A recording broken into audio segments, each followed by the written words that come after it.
Welcome back in the third video of explanation of the lesson World Heritage. In first two videos, we have discussed about which places should be recognized as World Heritage Sites. What significance should they have? And in the second video, we have learned the process of declaration of any site as World Heritage Site. Through which steps, there are 5 steps a place has to go. After completing the 5 steps, that place is declared as World Heritage Site. And when the place declared as World Heritage Sites, then that place has become the property of the world. Hand in hand, it remains the property of that country or that state also. But mainly, the world community, World Heritage Committee, take the responsibility of protection and conservation of that place. This much information we have taken from the first 2 videos. Now let's see what types of World Heritage Sites are there in the world in today's video. Let's start it. As of 2009, there are 890 World Heritage Sites that are located in 148 countries. 2009च्या यादीप्रमाणे आत्तापर्यंत जगामध्ये 890 ठिकाण हे world heritage sites म्हणून declare केलेले आहेत, जे की 148 वेगवेगळ्या देशामध्ये वसलेले आहेत. 689 of these sites are cultural and include places like the Sydney Opera House in Australia.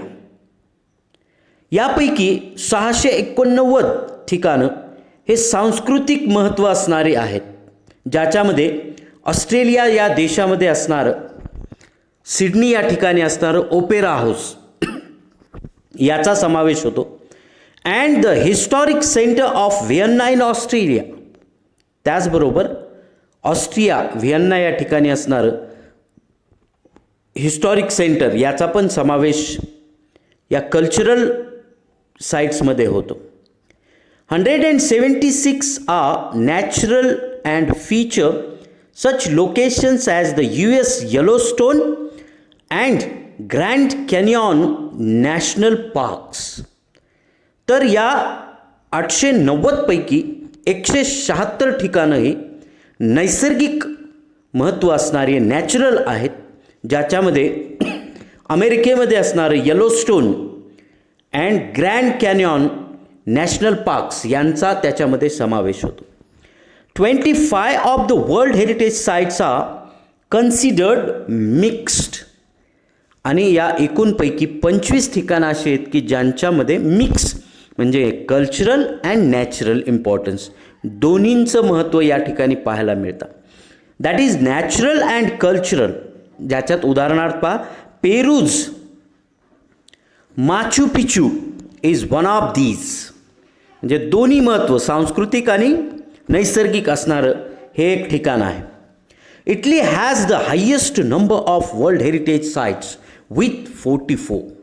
जगात जर विचार केला तर इटली हा देश असा आहे की ज्या देशामध्ये सर्वाधिक जागतिक वारसा स्थळं आहेत, ते एकूण आहेत 44.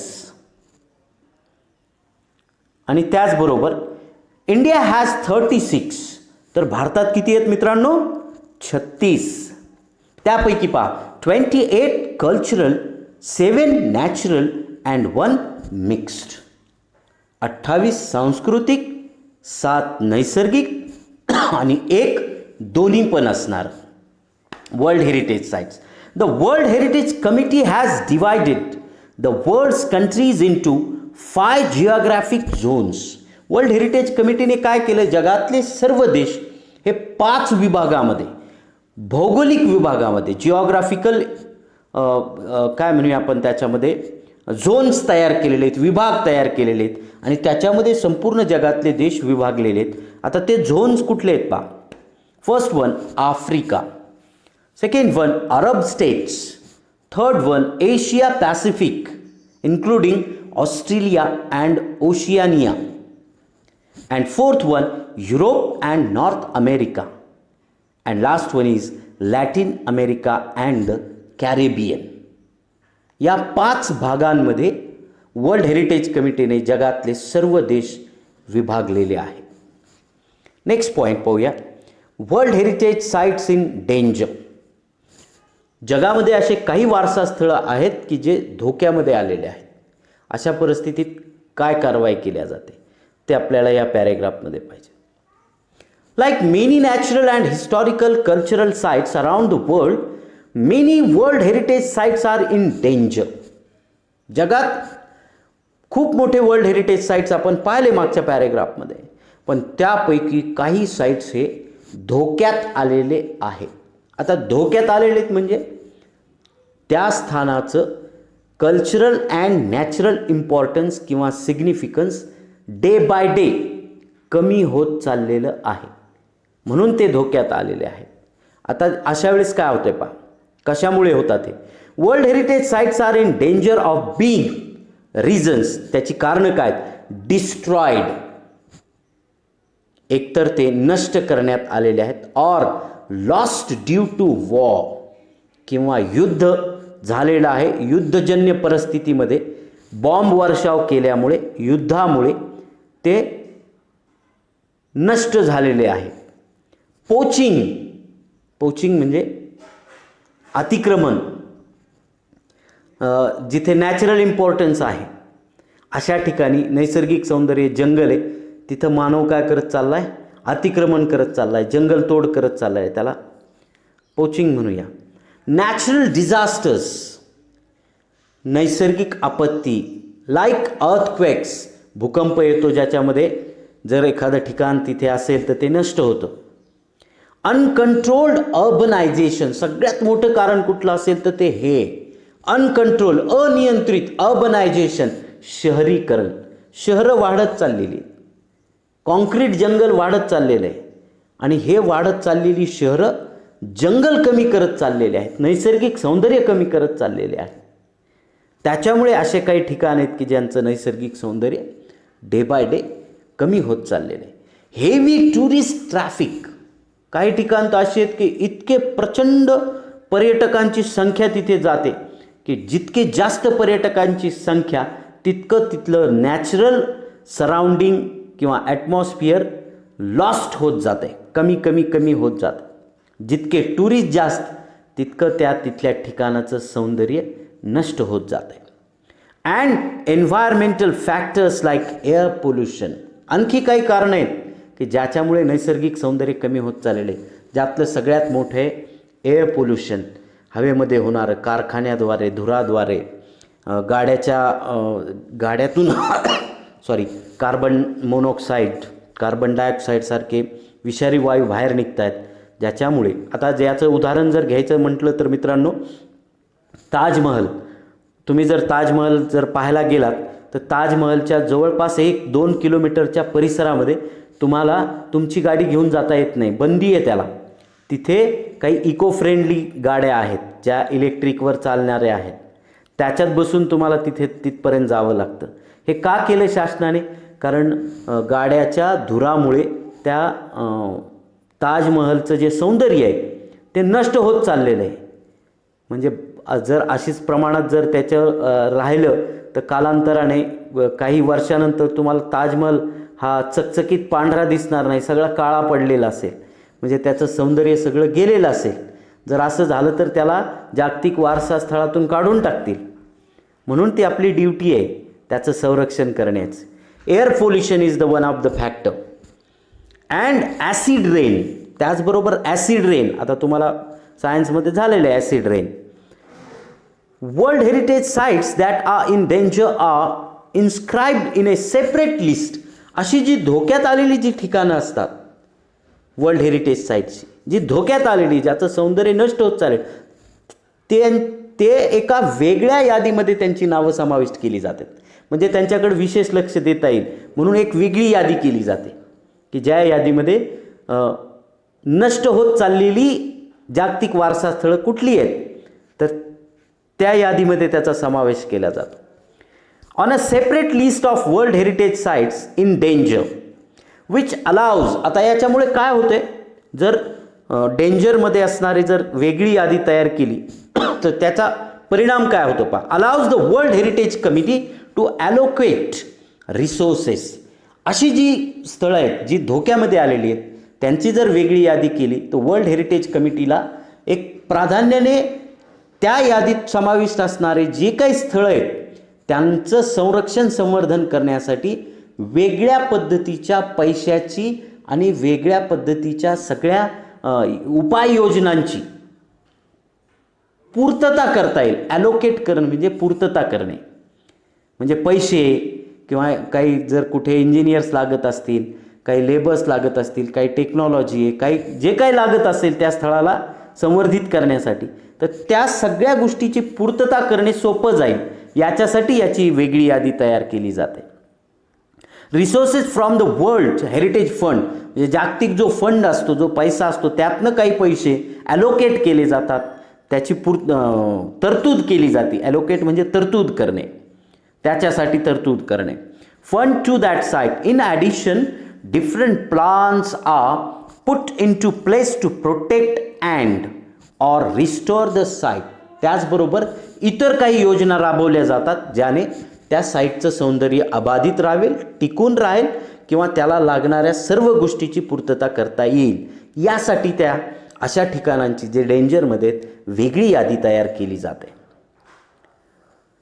If however a site loses the characteristics which allowed for it to be originally included on the world heritage list.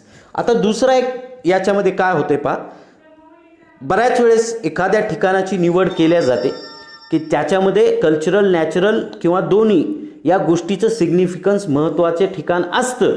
अशा वेळेस त्याचा वर्ल्ड हेरिटेज साईटमध्ये समावेश केला जातो, त्या यादीत समावेश केला जातो. त्याच्यामध्ये ते कॅरेक्टरिस्टिक्स असतात, परंतु कालांतराने काही वर्षानंतर जर हे कॅरेक्टरिस्टिक्स त्या ठिकाणाचे नष्ट झाले तर काय, तर पुढे काय केलं जातं पहा. The world heritage committee can choose to delete the site. मग वर्ल्ड हेरिटेज कमिटीला याचा अधिकार आहे की ज्या ठिकाणाने, ज्या साईट्सने आपले कॅरेक्टरिस्टिक्स लूज केलेले आहेत, नष्ट केलेले आहेत, अशा ठिकाणांना वर्ल्ड हेरिटेज साईट्सच्या यादीतून डिलीट केल्या जातं. आणि एकदा ती साईट जर डिलीट झाली तर मग जगातली कुठलीही मदत या ठिकाणाच्या संवर्धनासाठी मिळत नाही. Delete the site from the list. To learn more about world heritage sites visit the world heritage centres website at the UNESCO.org.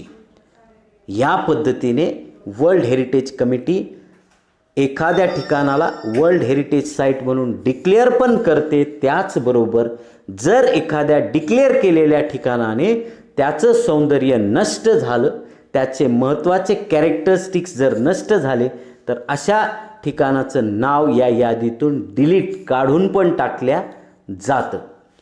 या पद्धतीने वर्ल्ड हेरिटेज कमिटी काय करते, काम करते.